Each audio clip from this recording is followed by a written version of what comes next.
కొంతమంది పుట్టినప్పటి నుంచి చాలా షార్ప్ ఉంటారు, ఇంటెలిజెంట్ ఉంటారు. మరి కొంతమంది ఎంత చదివినా ఎక్కదు.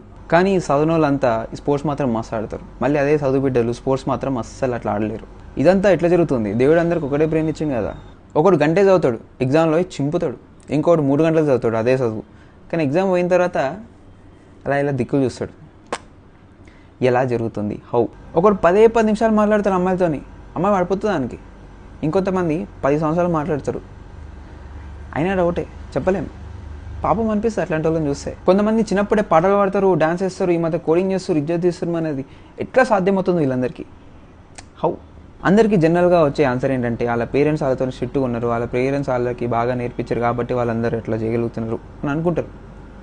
కానీ అందరి పేరెంట్స్ చదువుకోమని చెప్తారు, గాడిదలుగా ఏమంటారా? మరి అందరి పేరెంట్స్ చదువు అని చెప్పినప్పటికీ కొంతమంది మాత్రమే చదవగలుగుతున్నారు, కొంతమంది మాత్రమే కాన్సన్ట్రేట్ చేయగలుగుతున్నారు. ఇదంతా ఎలా జరుగుతుంది? సేమ్ ఇదే క్వశ్చన్ మన ఏన్షియంట్ ఇండియన్ ఫిలాసఫర్స్కి కూడా వచ్చిందనమాట. ఎలా జరుగుతుంది ఇదంతా అని. అది ఎలా జరుగుతుంది అంటే పూర్వ జన్మలలో మనం చేసిన కర్మ వల్ల. చాలామందికి కర్మ అంటే మీనింగ్ తెలియదు. మన పేరెంట్స్ ఎప్పుడైనా కర్మరా బాబు అన్నప్పుడు అది ఏంటంటే ఏదో నెగిటివ్ థింగ్లా చూసినాం. యాక్చువల్లీ కర్మ అంటే యాక్షన్, కర్మ అంటే పని. ఈ జన్మలో మీరు ఏదైతే నేర్చుకున్నారో వచ్చే జన్మలో కూడా ఆ పనికి సంబంధించిన మెమరీ మీ ఆత్మ క్యారీ చేస్తుంది. సింపుల్గా చెప్పాలంటే ఈ లైఫ్లో మీరు కాన్సన్ట్రేషన్ పవర్ డెవలప్ చేసుకున్నారు అనుకోండి, మీరు చనిపోయాక మీ ఆత్మ ఇంకో బాడీ ఎత్తుకుంటుంది. ఆ బాడీలో అది నెక్స్ట్ లైఫ్ అనమాట. ఆ బాడీలో మీరు ఎప్పుడైనా మళ్ళీ కాన్సన్ట్రేషన్కి సంబంధించిన పనులు చేసిరు అనుకోని, ఈ జన్మలో మీరు నేర్చుకున్న కాన్సన్ట్రేషన్ మెమరీ ఏదైతుందో అప్పుడు ట్రిగ్గర్ అవుతుంది ఆ జన్మలో. సో అప్పుడు మీకు ఆ పనులను చేయడానికి చాలా అవలీలగా ఈజీగా అయిపోతుంది అనమాట. సో అలాగా కొంతమందికి కొన్ని అలవాట్లు చాలా జల్దీ వచ్చేస్తాయి అనమాట. సో ఇదే పునర్జన్మకి ప్రూఫ్ అని చెప్పి మన ఏన్షియంట్ పీపుల్ ఆఫ్ ఇండియా అంటే వేదవ్యాసుడు, మహాభారతం రచించిన వేదవ్యాసుడు, ఇంకా ఎంతోమంది గొప్ప వాళ్ళు దీన్ని కన్ఫర్మ్ చేశారు.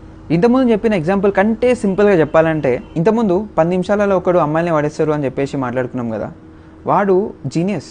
వాడు ఈ జన్మలోనే చాలా ప్రయత్నించుంటాడు, ఎన్నోసార్లు మెసేజ్లు చేసి ఉంటాడు, ఎంతోమంది దగ్గర అవమానాలు తినుంటాడు, ఎంతోమంది దగ్గర కొట్టించుకుంటాడు, ఎంతోమంది దగ్గర కొట్టించుకుని ఉంటాడు, ఎంతోమంది అమ్మాయిలతోని. ఈ జన్మలోనే కాకుండా ఎన్నో జన్మల నుంచి వాడు అది చేసుకుంటూ వచ్చిందనమాట. అప్పుడు అవన్నీ చేసుకుంటూ వస్తే ఈ జన్మకి వాడికి 10 నిమిషాలలో అమ్మాయిల్ని పడగొట్టే శక్తి వాడికి వచ్చిందనమాట. అట్లా